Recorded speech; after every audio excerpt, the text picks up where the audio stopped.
Assalamualaikum warahmatullahi wabarakatuh. Perkenalkan, nama saya Siti Fatima. Saya perwakilan dari kelompok 5 ingin membahas mengenai teknik pembuatan layanan media BK.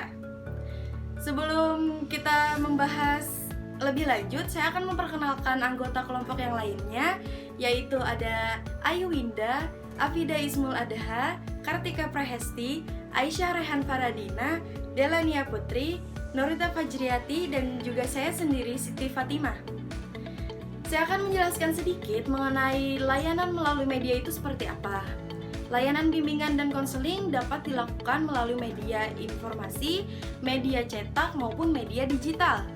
Media membantu guru BK atau konselor menyajikan informasi yang lebih menarik, menerima informasi keluhan, kebutuhan bantuan lebih cepat, serta menjangkau peserta didik atau konseli yang lebih banyak lagi.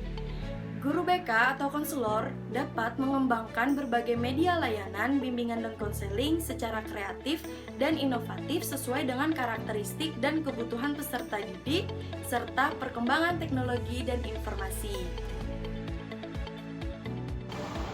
Hai semuanya, perkenalkan saya Delania Putri. Di sini saya bakal ngejelasin tentang apa itu kotak masalah. Kotak masalah adalah salah satu media layanan BK. Biasanya digunakan untuk menampung harapan, keluh kesah, dan juga hal-hal lain yang ingin disampaikan oleh siswa kepada konselor. Nah, biasanya kotak masalah ini diletakkan di tempat-tempat yang mudah dijangkau bagi siswa dan juga tempat yang membuat konselor ini bisa cepat memberikan respon. Respon yang diberikan oleh konselor sendiri tuh kayak layanan atau konseling atau bimbingan.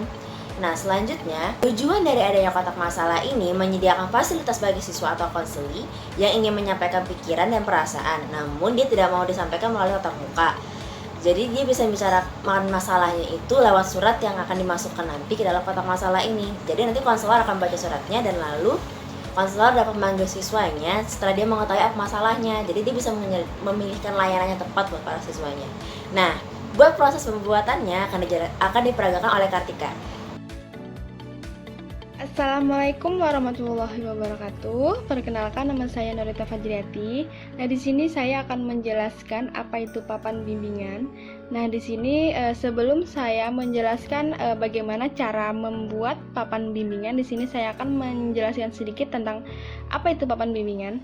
Jadi, papan bimbingan di sini adalah salah satu layanan media BK. Jadi dapat disebut juga sebagai media yang efektif untuk perubahan perilaku siswa. Nah, di sini agar dapat siswa tertarik dengan papan bimbingan di sini, jadi kita dapat membuatnya secara semenarik mungkin dan dihias secara sekreatif mungkin agar dapat siswa tertarik untuk melihat papan bimbingan yang ada di sekolahan masing-masing. Guru BK dan siswa dapat mengekspresikan kreativitasnya dengan memanfaatkan sumber-sumber yang ada di sekitarnya mereka, sehingga menjadi karya yang dapat dinikmati oleh banyak siswa sekaligus sebagai sarana untuk menyampaikan informasi dan pesan-pesan bimbingan dan konseling. Jadi papan bimbingan di sini adalah papan khusus yang dihias semenarik mungkin yang digunakan untuk mempertunjukkan materi BK ataupun materi lainnya yang berisi artikel, gambar, bagan, poster, dan objek lainnya dalam bentuk 3 dimensi. Baik, selanjutnya saya akan menjelaskan bagaimana contoh membuat papan bimbingan. Baik, di sini saya akan menyebutkan apa saja bahan-bahan untuk membuat papan bimbingan. Baik, yang pertama di sini ada styrofoam, dan yang kedua ada karton berwarna kuning. Yang ketiga ada pewarna atau cat. Yang keempat ada gunting. Yang kelima ada spidol besar. Yang keenam ada pulpen. Yang ketujuh ada spidol kecil.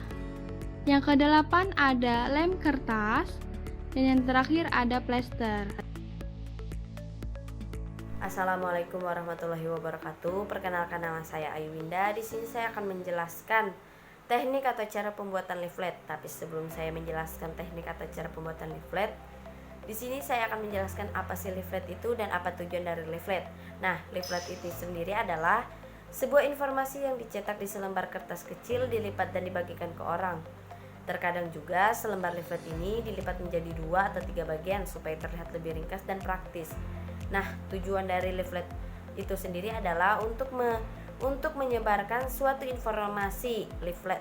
Leaflet ini biasanya dicetak dalam jumlah yang banyak, dibagikan ke masyarakat yang menjadi target penyampaian informasi. Nah, selanjutnya saya akan menjelaskan sedikit teknik atau cara pembuatan leaflet. Yang pertama, kalian harus membentuk konsep atau sasaran pembaca dan tema leaflet. Nah, yang kedua, desain layout yang menarik. Yang ketiga, penggunaan font. Yang keempat, judul, poin, dan gambar yang sesuai tema. Yang kelima, cover yang menarik. Nah, cara pembuatan leaflet untuk media RPL atau menggunakan laptop. Yang pertama, kalian harus menentukan topik layanan yang akan diberikan, kemudian dicarilah materi yang sesuai dengan topik layanan. Nah, yang kedua, carilah gambar-gambar yang mendukung atau pendukung yang berkaitan dengan materi layanan untuk membuat leaflet. Nah, yang kalau ketiga, mulailah mendesain leaflet. Banyak cara untuk membuat leaflet, yaitu dengan menggunakan Microsoft Word, Microsoft Publisher, Microsoft PowerPoint, dan yang lain-lainnya. Nah, sekian dari saya. Semoga bermanfaat. Wassalamualaikum warahmatullahi wabarakatuh. Nah, itu tadi video persembahan dari kelompok 5 yang membahas mengenai teknik pembuatan layanan media BK. Saya harap video tersebut dapat bermanfaat untuk kita semua, terutama calon guru BK atau konselor. Saya perwakilan dari kelompok 5 ingin mengucapkan terima kasih dan juga wassalamualaikum warahmatullahi wabarakatuh.